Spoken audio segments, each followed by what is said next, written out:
আসসালামু আলাইকুম সবাইকে ওয়েলকাম করছি যুবরাজ খান আবির। আশা করি সবাই বেশ ভালো আছেন।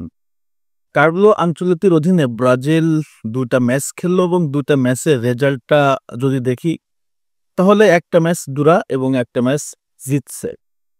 তার মানে হচ্ছে ব্রাজিল কার্লো আনচেলত্তির অধীনে আলহামদুলিল্লাহ ভালো রেজাল্ট করছে।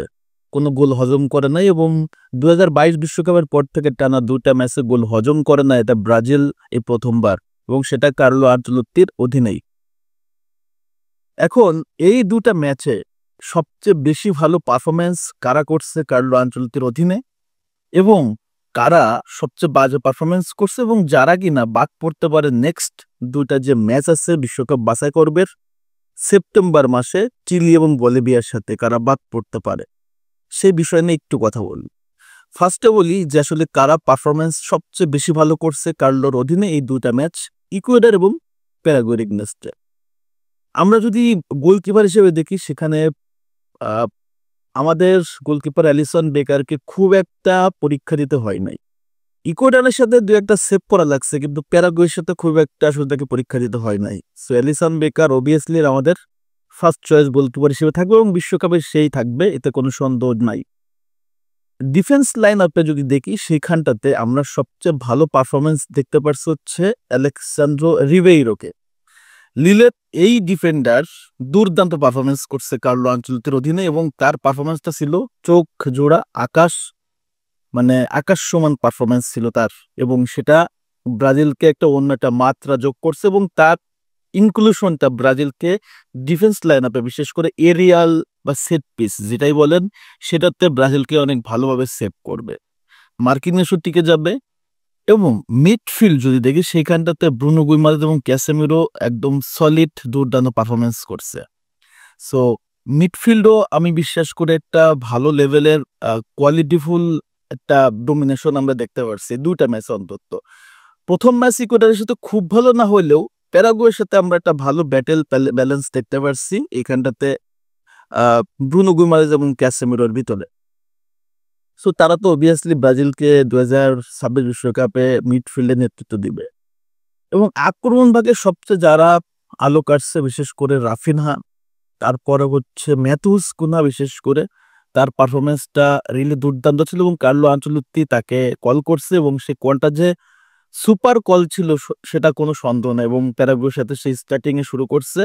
এই জিনিসটা ব্রাজিলকে একটা ভালো মানে সাইনিং বলতেই পারেন।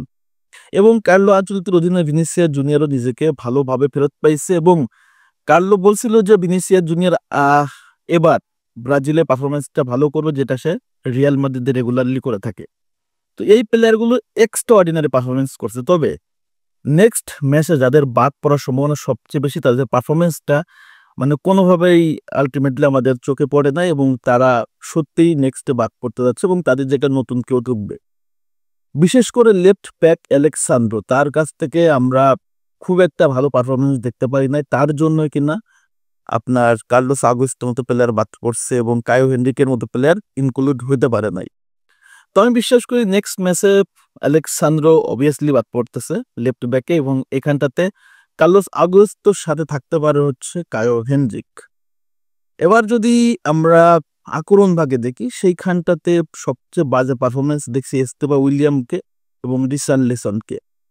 এস্তেবাও এবং রিসার্লিসন সম্ভবত নেক্সট কল আপে ব্রাজিল দল থেকে আসলে বাদ পড়তে পারে, বিশেষ করে রিসার্লিসন। সে ২টা ম্যাচ সুযোগ পাইছে, মোটামুটি প্রথম ম্যাচে অনেক লং টাইম পাইছে, সেখানটাতে তার অনেকগুলো ভুল ছিল, ফিনিশিং এ অনেক অনেক দুর্বল। হ্যাঁ, দুর্বল থাকার যথেষ্ট কারণ আছে, কারণ লাস্ট সিজনে সে টটেনহামের হয়ে বেশি ম্যাচ খেলতে পারে না, ইনজুরি কনসার্ন ছিল। তারপরেও যখন আপনি ব্রাজিলের হয়ে খেলবেন তখন আপনাকে ভালো করতে হবে। সো এই প্লেয়ারগুলো মোটামুটি বাদ পড়তে পারে, এটা অন্তত নিশ্চিত। এবং কার্লো আনচেলত্তির একটা স্পষ্ট বার্তা মিডিয়া প্রেস কনফারেন্সে বলছে, আপনি ব্রাজিল দলের হয়ে খেলবেন এবং আপনাকে শুধু ভালো করলে হবে না, ভালো করতে হবে, কারণ এই দলটাকে নিয়েই কিন্তু ২০২৬ বিশ্বকাপ জিততে আসছে কার্লো আনচেলত্তি। সো একটু ছাড় দিবেন না, আমার এটা মনে হয়।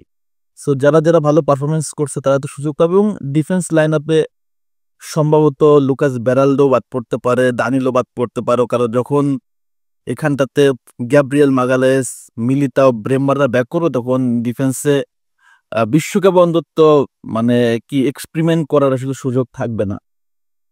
এবং নেক্সট ম্যাচের আগেই কিন্তু তারা সবাই ইনজুরি থেকে ব্যাক করতেছে। সো ব্রাজিলে একটা ভালো ব্যালেন্স আমি বিশ্বাস করি চলে আসবে, এবং সামনের ম্যাচটাতে নতুন কাউকে সুযোগ দিবে কার্লো আনচেলত্তি, বিশেষ করে নাম্বার 9 যে রোলটা সেখানটাতে আমি মনে করি দুটা প্লেয়ারকে একটু সুযোগ দেওয়া উচিত। যে দুটা নাম আপনারা হয়তোবা জানেন, যে মার্কোস লিওনার্দোর একটা প্লেয়ার আছে আল হিলালে খেলে, তাকে একটু সুযোগ দেওয়া উচিত। রিসার্লিসনের মতো তাকেও একটু সুযোগ দেওয়া উচিত, এবং কায়ো জর্জ তাকেও একটু সুযোগ দেওয়া উচিত।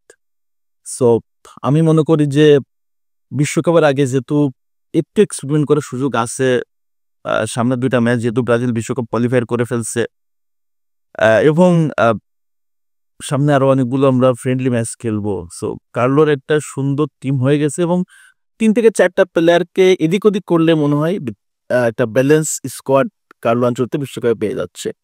সো কথা ক্লিয়ার এবং স্পষ্ট যে ব্রাজিল ন্যাশনাল টিম, অর্থাৎ ব্রাজিলের জার্সি গিয়ে তোমাকে খেলতে হবে, ভালো খেললে হবে না, ভালো হচ্ছে বেটার অ্যান্ড বেটার খেলতে হবে। এটা হচ্ছে কার্লো আনচেলত্তির মূল মন্ত্র, এবং কার্লো জানে কিভাবে প্লেয়ারদের ভিতর থেকে পারফরমেন্সটা বের করে নিয়ে আসতে হয়।